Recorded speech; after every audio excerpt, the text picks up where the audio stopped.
Okay, here's the recording in progress. All right, so we're doing 11.8, which was not scheduled to be until next week, so we're doing quite fine schedule-wise.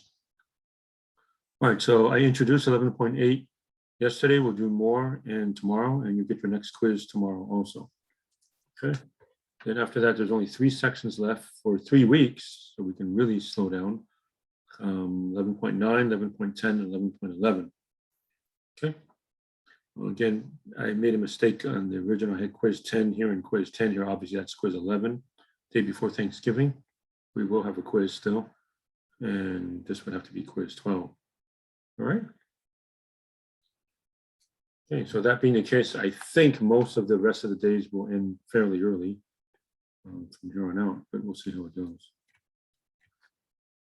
Right, so we're doing power series, these infinite polynomials, as it were. 746. Infinite polynomials, C0 plus C1x plus C2x squared plus C3x cubed, and so on. Okay, that's if it's centered at x equals 0. We will have occasion to have these infinite polynomials, these power series, centered at x equals a.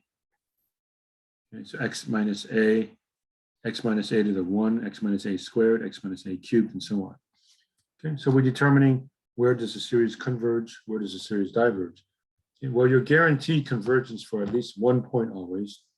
So if the series looks like this, your ordinary infinite polynomial, clearly when you plug in 0, it'll converge because 0 just wipes everything out. All you have is C0. Likewise over here, you will definitely have convergence at x equals a. If you plug in a, all of these are gone, then you just have C0. Okay, so these infinite polynomials, these power series, definitely converge at one value. Page 749 tells us there's actually 3 different cases. Case 1, it converges literally only for one value, x equals a. The other extreme is that it converges for all real numbers.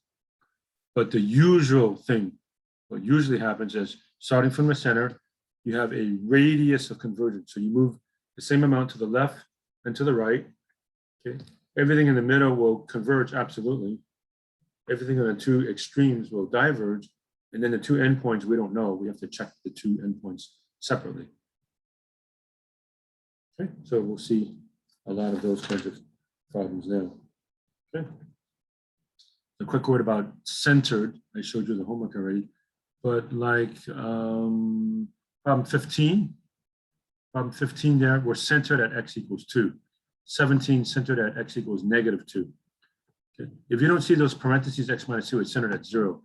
So like 3, 5, 7, 9, 11, those are all centered at 0. Okay. It's only when you have the parentheses stuff that you're centered somewhere else. Okay. 21, you're centered at A. 23, you're centered at what, 1/2. 25, you're centered at 4/5, and so on. Okay. 27, you're centered at 0 again. And most of these are going to do the ratio test, although the root test might work for some of them. Okay. We did one last time, do a few more today. Okay, so last time I did 3. Here's number 7. Summation n equals 0, x to the n over n factorial. Okay. We already saw something like this before. We saw 1 over n factorial that converge. Okay, and again, we're starting to index more and more, beginning at 0. Okay, so x to the 0 over 0 factorial, that's 1. X to the 1 over 1 factorial, x squared over 2 factorial, x cubed over 3 factorial, and so on. Okay, if you make it look more like a regular polynomial, it's 1 plus x plus 1/2 x squared plus 1/6 x cubed plus ... right? Looks like a polynomial, infinitely so. I'll just tell you ground rules. You're going to be writing more and more of these power series for me. Okay. The ground rules is I want you to write at least 4 terms in the final answer. Okay, so final answer to have 4 terms plus a dot, dot, dot, and we'll put that here. Final answer.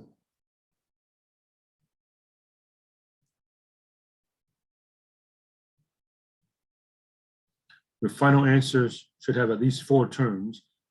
Okay, so if you're going to write some of the terms out, 1 plus x plus a half x squared plus a 6x cubed plus dot, dot, dot. Okay, looks polynomial-ish. That's just a constant function, linear, mx plus b, quadratic, cubic. You can go on to quartic, quintic, and so on, right? And it looks like you can, take a derivative, integrate, and all that kind of stuff. Okay, but since we're going infinitely far, where does this thing converge? Where does this thing diverge, right? So here we go.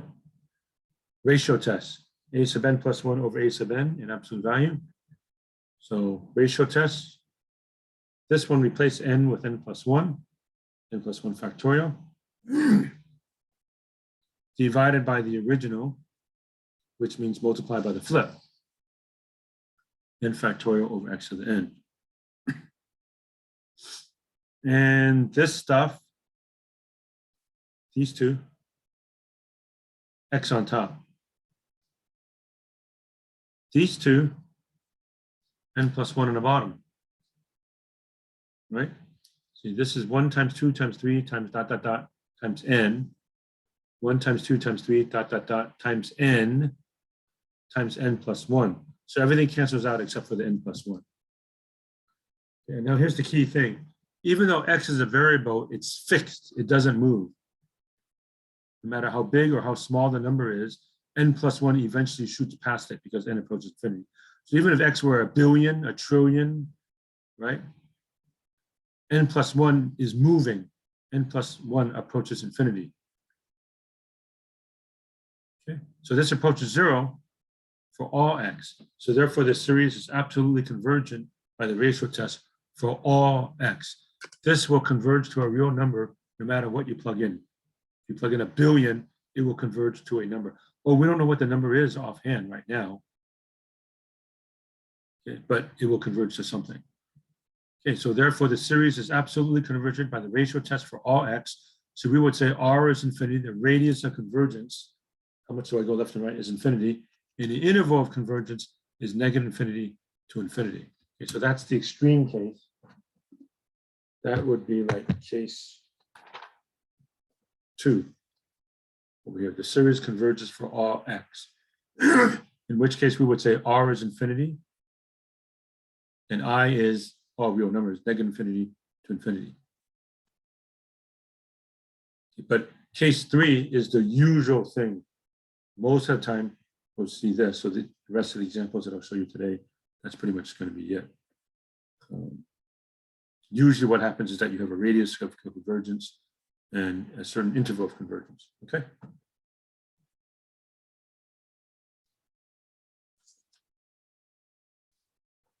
All right, next one I was going to show you is 11 star. I don't think it's a number 11 exactly. It's somewhat similar. Okay, summation n equals 1 to infinity. We're back to 1 again. So we said most of the time we're going to be going to starting with 0, but starting at 1, there's a good reason. Can you see why we don't start at 0? You're dividing by 0, right? So negative 3 to the n, x to the n over n radical n. Okay, so do the ratio test. By the way, you might be saying, how about the root test? The root test is nice for that and that, but these don't really go well for roots. Okay, there's no n. If they all had an exponent of n, I would do the root test, but they don't. So ratio test. Okay, since we have the ratio test and there's absolute values, you can just change the negative 3 to 3. Right? So 3 to n plus 1, x to n plus 1, n plus 1, radical n plus 1. Flip the original, except change negative 3 to 3. Remember, you're doing the bars, absolute value. So on top is n radical n. The bottom is 3 to the n, x to the n. Okay, now I lump these together. These two are right here. The square root stuff is right here. This is to emphasize that when n gets big, this all approaches 1, does it not? Plug in a billion over a billion and 1, that's 1. And the square root of something about 1 is about 1. Okay. And then that divided by that is 3. That divided by that is x, right? 3 to the n plus 1 minus n is 3 to the 1. And likewise, x to the n plus 1 minus n is x to the 1. Okay, so this approaches absolute value of 3x as n approaches infinity. Right, that approaches 1. Right, so does this converge or diverge? Well, this will converge if absolute value of 3x is less than 1. And that's pretty simple. That means 3x is between -1 and 1. Divide everything by 3. So x is between -1/3 and 1/3. And by the way, we already knew ahead of time, right? We knew ahead of time that this series was centered at 0. So how do you know? It doesn't have x minus 2 or x plus 5 or something like that. But I guess you could say it's x minus 0, right? So this one is centered at 0. Okay, so the radius of convergence is definitely 1/3 in this particular case. So 0, I go 1/3 to the left, 1/3 to the right. Temporarily, these should be open. They're already closed right now, but we'll get that later. So everything in the middle, absolute convergence. Everything out here is divergence. And then we have to test the two endpoints separately. Okay. So I plug in -1/3 to the original. So plug in -1/3 right there. You have -3 to the n, -1/3 to the n over n radical n. If you multiply these two together, you get 1. 1 to the n, which is 1. N to the 3/2. Now that's a convergent P series, right? Convergence, it's a P series, P equals 3/2 greater than 1. So close this up.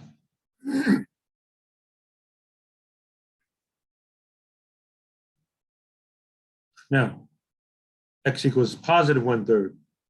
So plug in 1/3 right there. So you get -3 to the n, 1/3 to the n over n radical n. If you multiply these, you get -1 to the n. It's the same as this, except it alternates. By the way, that happens a lot. Quite often, what happens when you plug in one side, it'll be alternating, and when you plug in the other side, it won't be alternating. But otherwise, it's the same thing. Okay, and that converges by the alternating series test. It's alternating, absolute value of a sub n decreases, and a sub n approaches 0. So both of these endpoints are closed.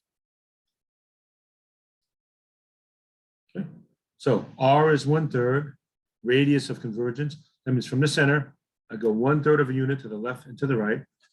The interval of convergence is bracket -1/3, 1/3 bracket, okay, meaning both endpoints converge. Okay. The first example we did yesterday, the series diverge at both endpoints. This one seems to converge at both endpoints. And yes, it's possible for one of them to converge and one of them to diverge. Okay, and I'll show you an example of that also. Okay, so this is typical for a lot of problems. In fact, most of the problems in this section are going to be that third case.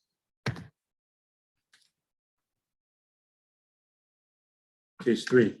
There's a positive number r, so that the series converges if absolute value of x minus a is less than r, diverges if absolute value of x minus a is greater than r. So you start at your center, which is a. So far, it's always been at 0, but we'll move on. And then once you find your radius of convergence, that tells you how far you go left and right. So everything in the middle will converge absolutely. Everything on the two extremes will diverge, and then you have to check the two endpoints separately.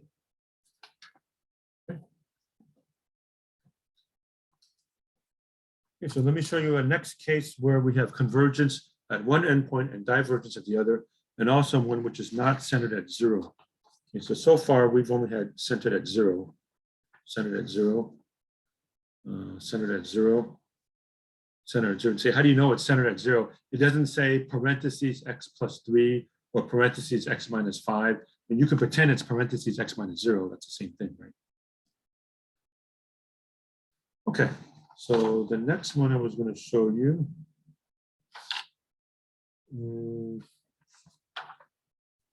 17th star. Sorry, it's another star one that's similar.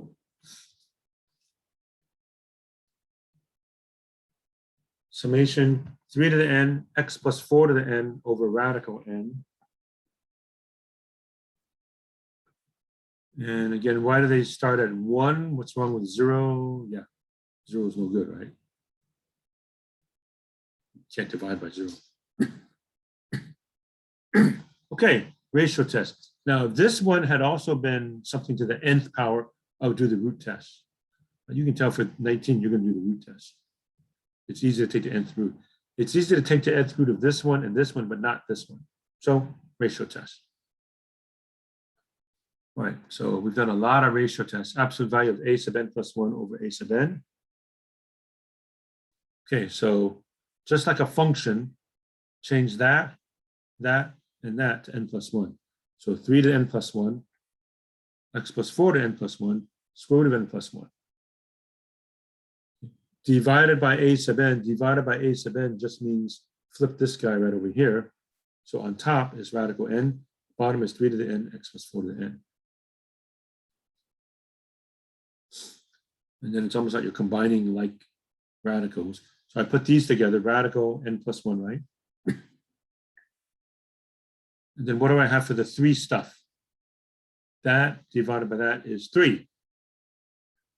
N plus 1 minus n. Similarly, x plus 4 to the n plus 1 divided by x plus 4 to the n is just x plus 4. Okay, and this approaches absolute value of 3 times x plus 4 as n approaches infinity. When n gets big, this ratio is 1, square root of 1 is 1. So there we go. All right, by the ratio test, when does this, the thing behind my finger, when does this converge? Well, when it's between -1 and 1. So 3, x plus 4 between -1 and 1. Divide by 3. -1/3 less than x plus 4 less than 1/3. Subtract 4. So I have -13/3 less than x less than -11/3. That's -4 1/3, by the way. So my radius of convergence is 1/3. Okay, so how do you know? We're centered at -4. By the way, we already knew that at the start, right? When it looks like this, we're centered at -4. We're going to -4 1/3, -13/3, and -11/3, which is 1/3 of a unit left and right. So my radius of convergence is 1/3 automatically. So everything in here, AC. Everything here and here, divergent. And then I have to test the 2 endpoints. Looks like in this case, one of them's open, one of them's closed. So how do you know? Just plug them in. Okay, so I have absolute convergence for anything in here, divergence for anything here, and then just these 2. So the ratio test gives you the entire real number line except for 2 numbers. I mean, that's pretty good, right? If we stop and think about the set of real numbers is infinite, by using the ratio test, I can get a conclusive result for all real numbers except for 2. That's usually what happens. Okay, because if I were to plug in -13/3 or -11/3, this thing would end up being 1, in which case the ratio test fails. So what do? I just plug into the original and see what else I can do. So I plug in -13/3 back right over there. All right, so I have 3 to the n, -13/3 plus 4, 12/3. That's going to be -1/3 to the n over radical n. So I have that times that is -1. So summation of -1 to the n over radical n. That converges by the alternating series test. Right? It's alternating. Terms decrease in absolute value and they approach 0. So cover that one up. -11/3. So back up here, I plug in -11/3 plus 12/3.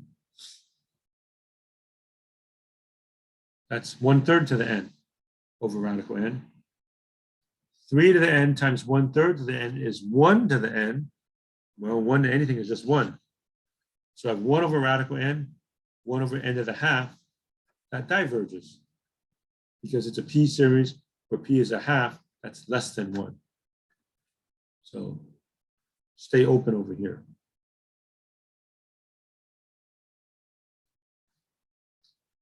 All right, so final answer, my radius of convergence is 1/3. My interval of convergence is bracket -13/3, -11/3, parenthesis. Okay, so my radius of convergence is 1/3. And by the way, in case you're wondering, a mathematical point has no thickness, because you might say, well, do I have the same radius of convergence whether these are open or closed? That's correct, because technically a point in 2D or one dimension or 2 dimension, whatever, it technically has no thickness. Okay, so even at this stage of the game where I didn't know if these were open or closed, we're still going to say radius of convergence is 1/3. Okay, whether it's open, open, close, close, close, open, or open, close. Right, the radius of convergence is still 1/3. From the center, I still move 1/3 of a unit to the left and also to the right, and that's not going to change in this instance right over here. Okay.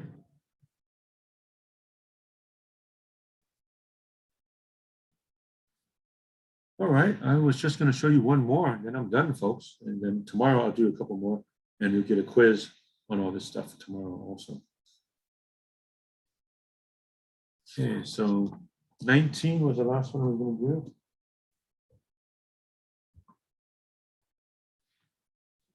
Raises up way at the bottom, 19. Where is that one centered?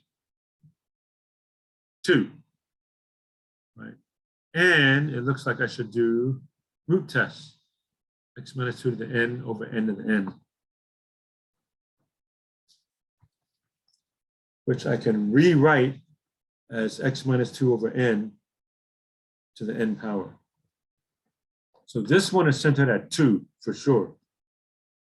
So you can tell right away this series will converge at x = 2. It's like a 2 is 0, right? But what about everywhere else? Right, so I'm going to start at 2. I'm going to go a certain amount to the left and to the right. Okay, and then we might have to check the 2 endpoints. But in this particular case, let's see what happens if I take the nth root. So the nth root, strictly speaking, it's the absolute value of the original. And of course, if you have an nth root of an nth power, they just cancel out. You have absolute value of x - 2 over n. And another key point, it doesn't matter what x is. X can be very small, very big. It's fixed. It's a fixed number, but n moves toward infinity. So no matter what x is, suppose x is a billion, super big, n's going to shoot past it. So this ratio approaches 0 as n approaches infinity.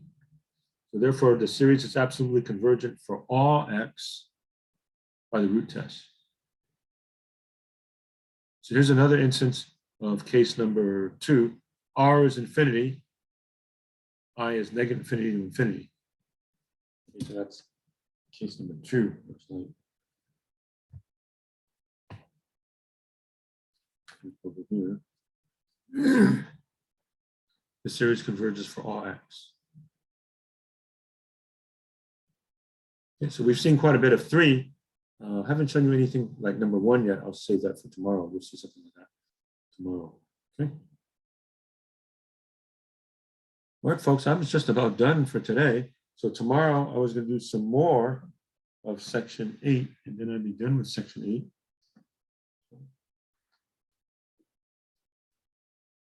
I'll do some more from here, a couple more. Okay. And then your quiz will be up to 11.8, but some previous stuff also, no doubt. Heavy emphasis on the ratio test. You definitely want to know the ratio test for tomorrow's quiz. Okay. I'm already finished, folks. So let me stop the share and see if there's any questions in the chat. And if not, we'll quit. Any questions, please? All right, that'll be it for today, folks. So have a good day, and we'll see everybody next time. Okay. All right. Bye, everybody. Thank you.